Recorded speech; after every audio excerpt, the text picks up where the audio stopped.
Hello friends. For this week's devotion from Eugene Peterson's book, I chose the one titled Saints Not Cogwheels.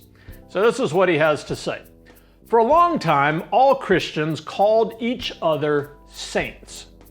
They were all saints regardless of how well or badly they lived, or how experienced or inexperienced they were. The word saint did not refer to the quality of virtue or their acts, but rather to the kind of life to which they had been chosen. Life on a battlefield. It was not a title given after a spectacular performance. It was a mark of whose side they were on. Saint means being set apart for God's side. That word means that a human is not just a cogwheel. It means that a person is not just a keyboard of a piano on which circumstances play hit tunes or parade music. It means instead that we are chosen out of the stream of just circumstantiality for something bigger, something important that God is doing. What is God doing? He is doing what He has always done. He is saving, He is rescuing, He is blessing, He is providing, He is judging, He is healing, He is enlightening. This is a spiritual war in progress in our world, an all-out moral battle. There is evil and there is cruelty, unhappiness and illness. There is superstition and ignorance, brutality and pain. God is in a continuous and an energetic battle against all of it. God is for life and against death. God is for love and against hate. God is for hope and against despair. God is for heaven and against hell. There is no neutral ground in the universe. Every square foot of space is contested. And every one of us is enlisted on His side in the contest.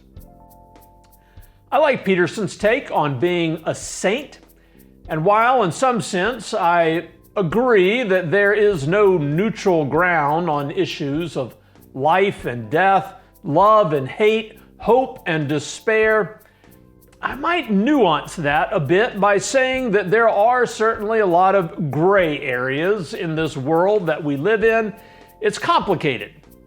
And so we often just have to make the best choice that we can, knowing that many of our choices are relative, and just having that sense of humbleness about the judgments that we make and the choices that we have.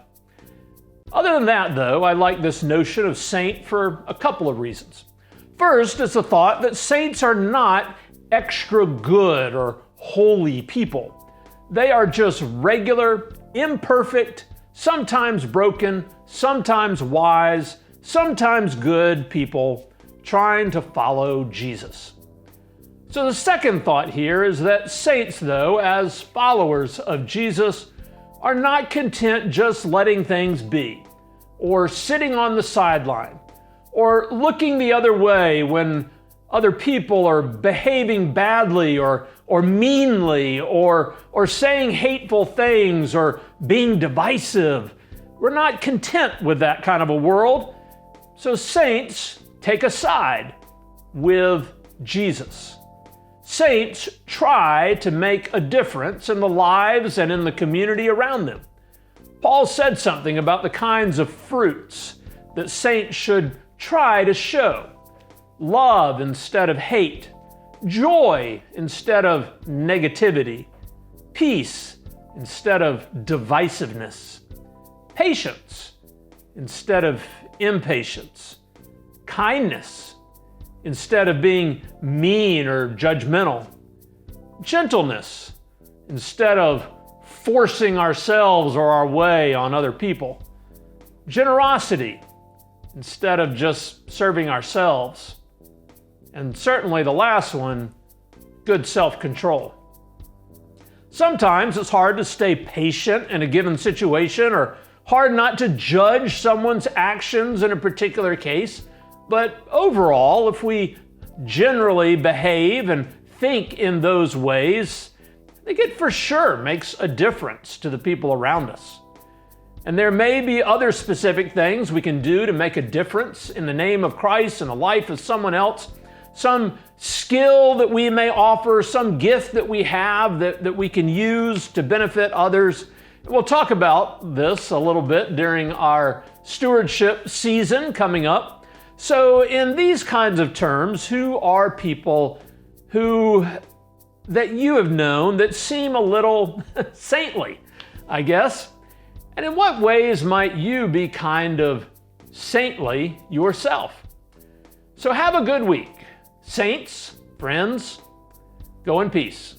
Amen.